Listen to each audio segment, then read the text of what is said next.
Welcome to the Old Time Radio Westerns. I'm your host, Andrew Rhynes, and let's get into this episode. This episode is going to be Have Gun Will Travel. Original air date is May 15th, 1960, and the title is Lena, Countryman. Let's get into it.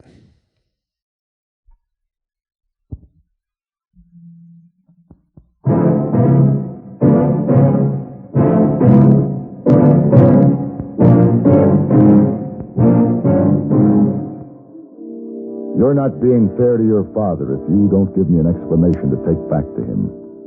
He went to some expense to have me make this trip.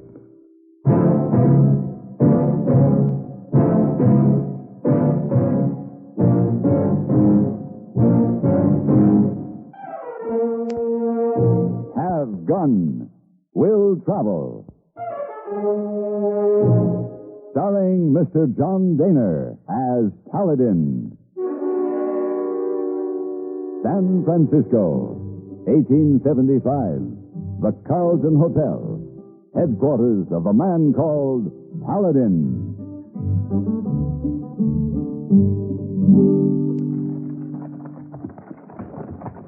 Whoa, Emily, whoa! Here you are, Mr. Paladin. Thank you, Alex. Would you be wanting me again today, sir? No, I'm spending the rest of the day up in my room. I have a long, hard trip ahead of me tomorrow. For your trouble, Alex. Oh, thank you, sir. Lummy, my pleasure. Good day, sir. Good day, Alex.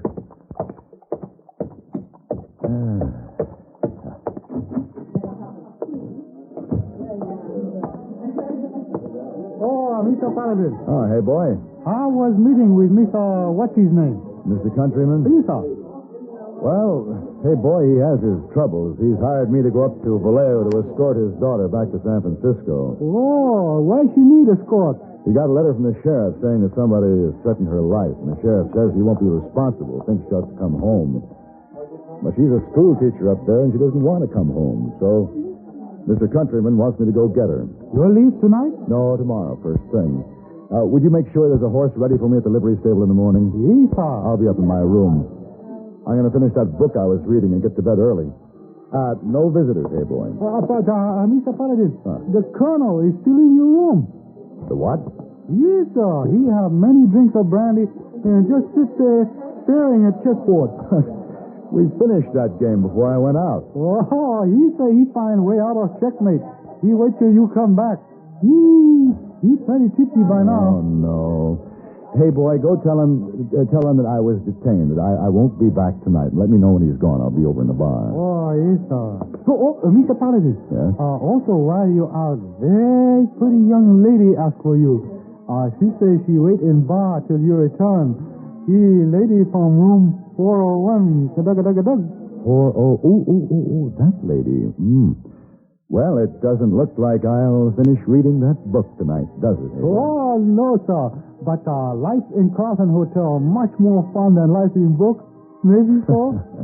Hey, boy, you could be right.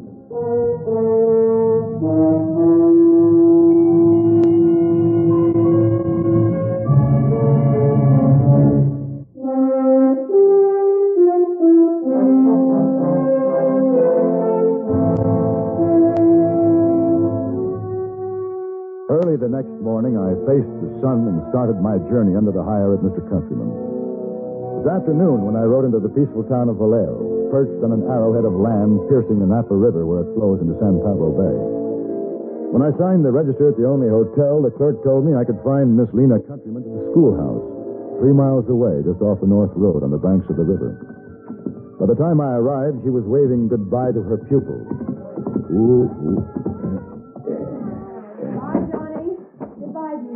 Johnny, we'll go straight home, you remember? Miss Countryman? Yes? My name is Paladin. If you're one of the sheriff's men, my answer's still the same. I won't leave Vallejo. No, your father sent me. My father? But how do He you... wants me to see that you get back to San Francisco safely. Oh, no. How in heaven's name did he find out? The sheriff wrote him. Is it upset? Yes, very much so. But he doesn't know why your life has been threatened. I suppose I should have written him. It would have been better coming from me. Who is threatening you, Miss Countryman? The people of Vallejo have it in their mind. Some say they've heard it for sure. That Dutch Talbot is on his way to take my life. Dutch Talbot? Yes. The outlaw? Yes.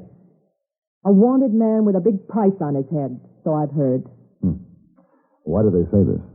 It's a long story, Mr. Paladin, and I don't care to discuss it. Besides, there's no need to take up your time. I must be getting home. What about your father?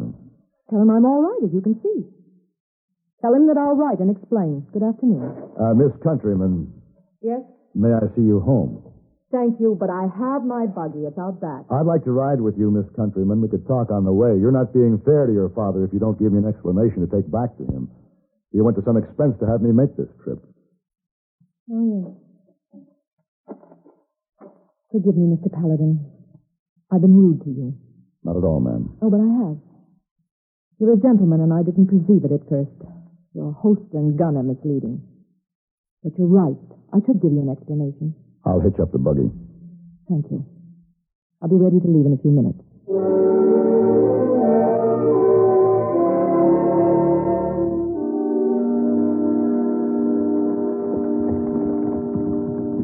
I don't usually take the North Road, Mr. Paladin. There's a wagon trail along the river that's much shorter. You can turn right just up ahead. All right. How long have you lived in Vallejo? This is my 3rd year.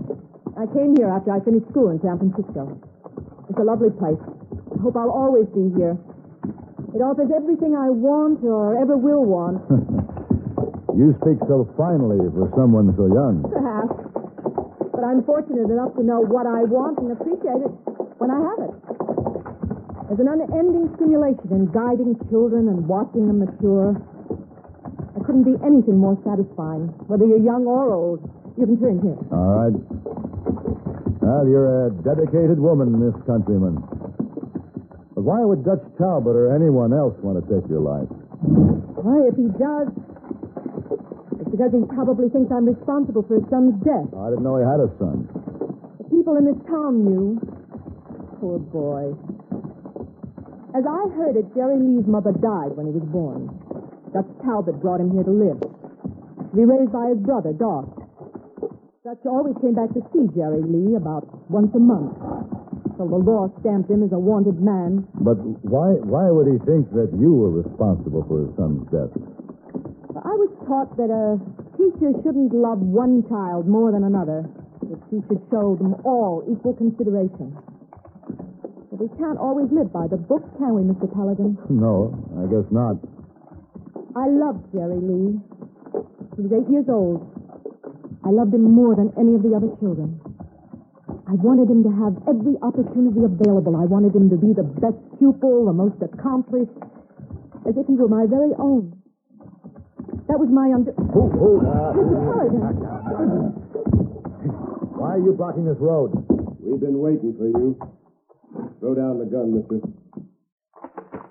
Throw it down. What do you want with it? Keep your rifle on him, Trump. Sure.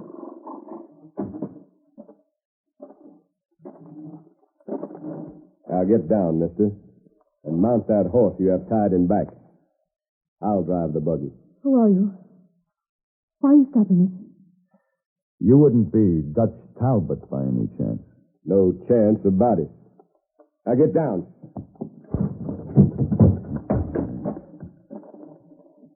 So, what are you going to do? Never mind what I'm going to do. You get on that horse. Move.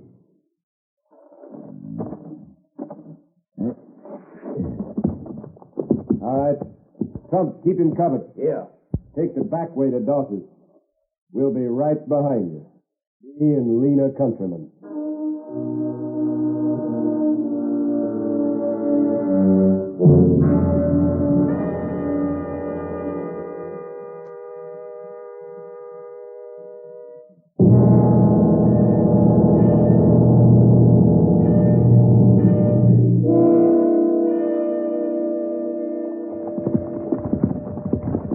Who there? All right, Miss Lena. Get out of the buggy. Why did you bring us here? Now, you, mister, get off that horse. Come on over here with her. Yeah, stand in front of me. Trump, hide the buggy in the barn. All right. Now you head for that door.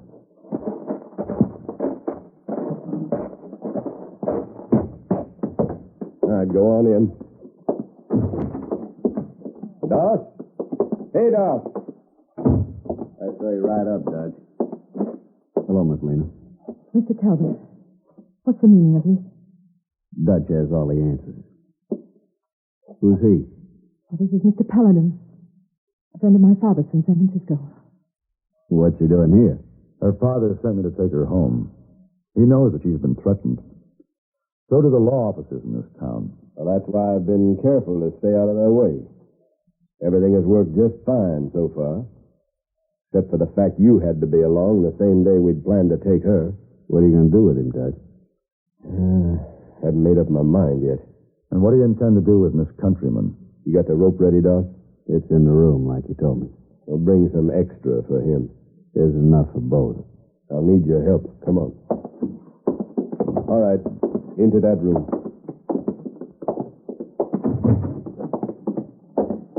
Sit in this chair, mister. You tie him up good, Doss. Sit there, Miss Lena. On the bunk bed. Your turn is next. You don't have to tie me up to kill me. Oh, I'm not going to kill you with this rifle. I got something prettier planned for you. A nice, clean death. Just like the one you gave Jerry Lee. His death was an accident. And you caused that accident. You caused my son's death. You got no right to go on living when he's laying out there under the ground. Why are you torturing her? Shut up. It's got nothing to do with you. If she says it was an accident, you know it was. It doesn't make any sense you want to kill her. You get me riled, mister. I'll blow the top off your head. Mr. Paladin, can't you see it's no use? Yeah, he's finished, Dutch. Good work, Doss. Now, her? Not yet. You know whose room this is, Miss Lena? You know whose bunk you're sitting on? Yes. Jerry Lee. He'll never see this room again. He'll never wear that jacket hanging on the door. Never again. Those pants laying on that trunk were the ones he wore when they pulled him out of the river. I tried to save him, but it was too late. You should have learned him how to save himself when he was learning him how to swim. He was a good swimmer, the best in school. Then how come he had to drown if he was such a good swimmer? I don't know. He went out too far, he got cramps or something, I don't know. You had no right teaching them kids how to It swim. was for their own protection. The town is surrounded by water. It's important that they know how to swim. They didn't have to be learned by no teacher before you came along. There were many deaths from drowning, and there'll be more unless they get proper training. You and your newfangled notion. I don't care what you think, Dutch Talbot. I love Jerry Lee. He's the last person in the world I'd bring harm to. You had no right to love him. He wasn't yours. Somebody had to love him. Somebody did, you fool woman. He was my son. And Doss here. He took good interest in him. He didn't need your help. While you rode the country, ruining his name. You leave her alone, Dutch. You keep out of this, mister. I've warned you enough. Tie her up, Doss. We'll take her when it gets dark. The people in this town will be mighty grateful to me when they drag her out of the river.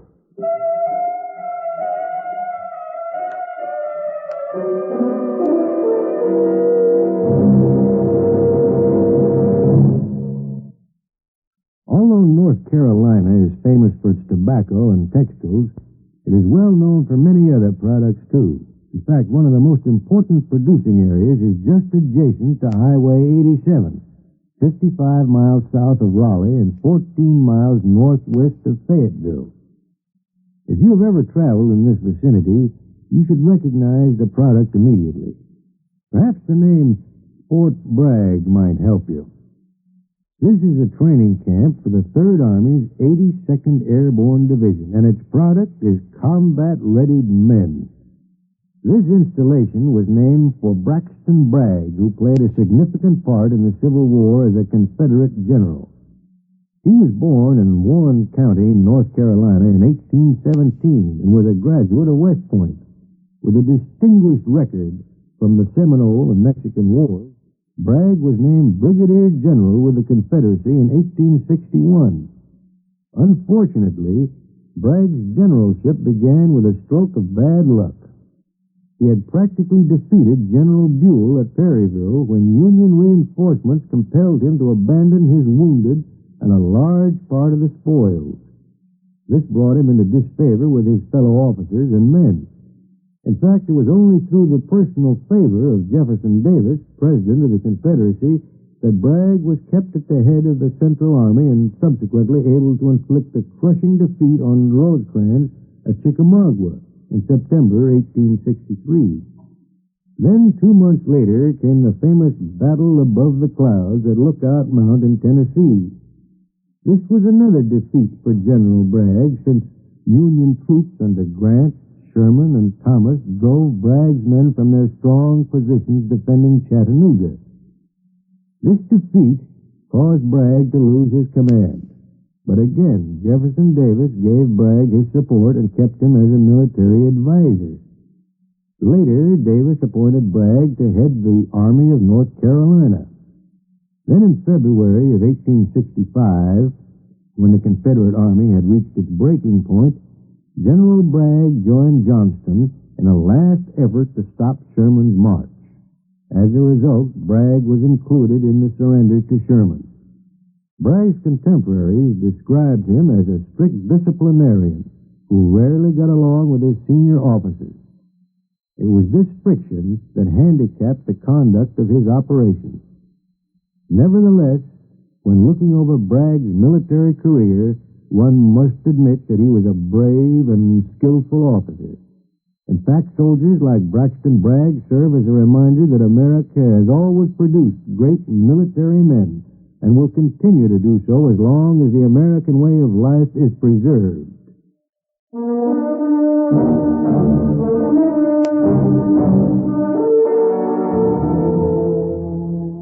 They left us in the room, and for the next few hours, Lena Countryman sat there tied hand and foot without saying a word. Her eyes were filled with tears as she glanced at all the reminders of Jerry Lee. She seemed to suffer more from the memory of the boy than from the thoughts of going to her own death. When Dutch and Trump came to carry her out, she only said, "Be gentle to my father." A few minutes later, I heard them ride away.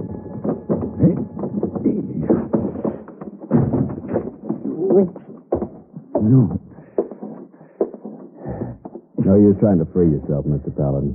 Those knots will hold you till I cut you loose. Yeah, and when will that be? That's up to Dutch. And what do you say, Mr. Talbot? What makes you think I'd go against my own brother? Because you don't agree with what your brother thinks. Why do you say that?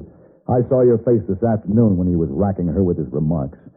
You felt sorry for Lena Countryman. You could be right, but what can I do about it? Cut me loose. That should kill me. I suppose he would, wouldn't he? You couldn't help her now. I could try. All right. Thanks.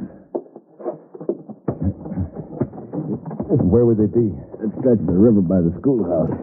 Same place that happened to Jerry Lee. All right, I'll need a gun. There's one in the front room.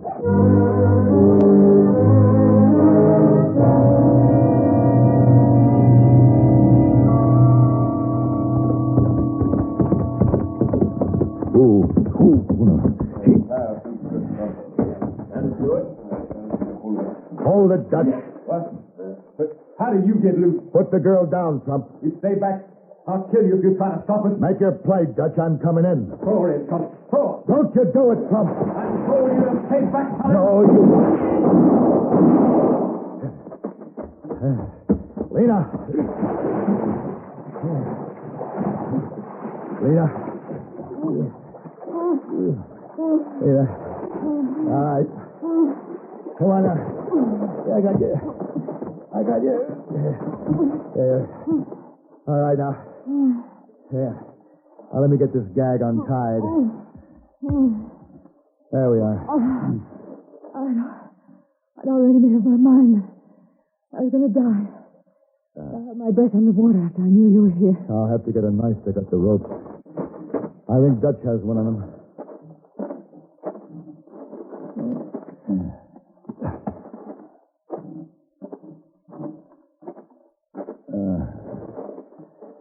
All right.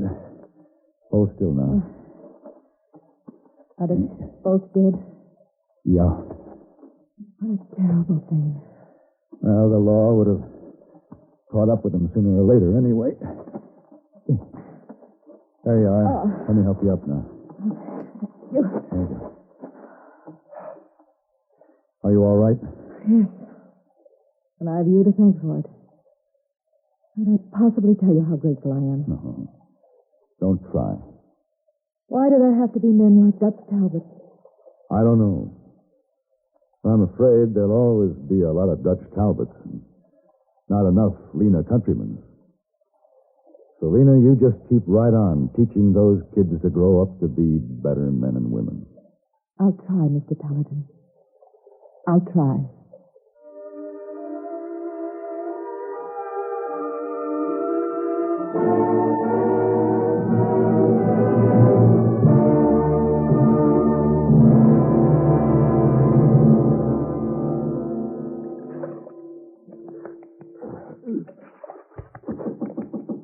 Just a minute.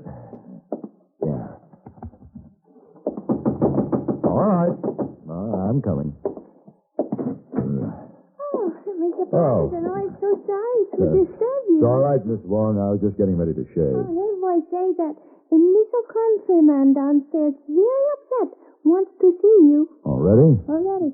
I just got back last night. How did he know? Well, news traveled fast from Carlton Hotel. Especially with Heyboy helping it along. Oh, Heyboy's very happy when you come home. You tell everyone. Yeah, so I've noticed. Maybe you can sneak out and not see this little countryman? Oh, it isn't that, Miss Wong. I want to see him. I planned to anyway this morning, but not until after breakfast. You have trouble with this man? No. I'm afraid he isn't going to pay me because I didn't bring his daughter back from Vallejo. Oh, well. At least he'll be happy to learn that she's all right.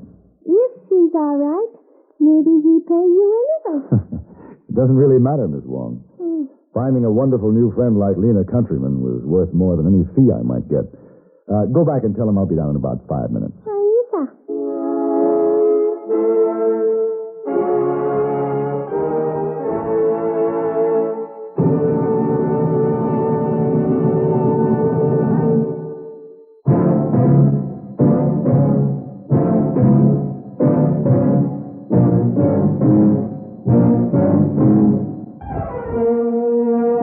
Have Gun Will Travel.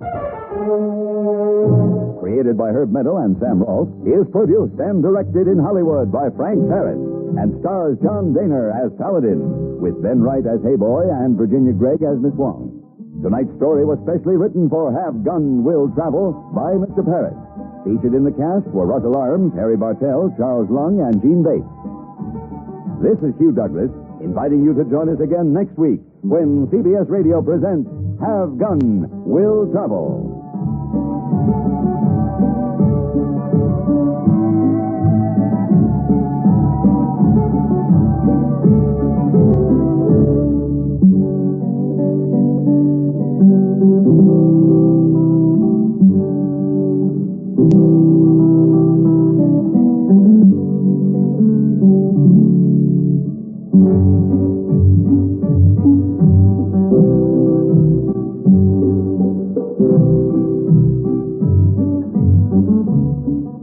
Have Gun Will Travel is brought to you through the worldwide facilities of the Armed Forces Radio and Television Service.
This has been a presentation of OTRWesterns.com, and we hope you enjoyed.